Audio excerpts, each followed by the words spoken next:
আসসালামু আলাইকুম। Alam snap private কেয়ারের পক্ষ থেকে সকলকে স্বাগতম। আজকে নবম ও দশম শ্রেণীর সাধারণ গণিতের অনুশীলনী 10-এর একটি নৈর্ব্যক্তিক প্রশ্ন নিয়ে এসেছি। এই প্রশ্নটির সমাধান দেখাবো।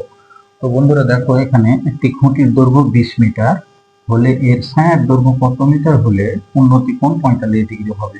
উন্নতি কোণ যেহেতু 45 ডিগ্রির কথা বলছে, তাহলে নিশ্চয় আমাদের এটা একটা কি ত্রিভুজ হবে?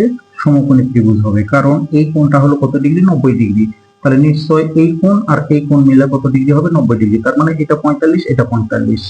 আর ছায়ার দৈর্ঘ্য কত? এটা ছায়ার দৈর্ঘ্যটা হলো এটা।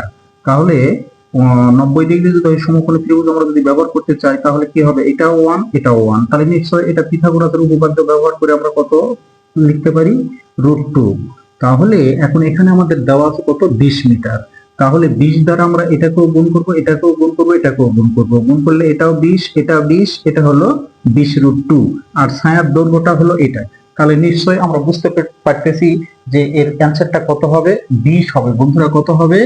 20 হবে এর অ্যান্সার।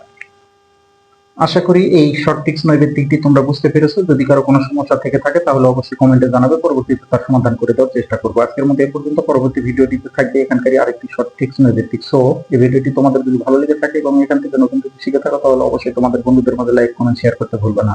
তোমরা সবাই ভালো থাকো, সুস্থ থাকো এবং শিখতে থাকো নতুন কিছু।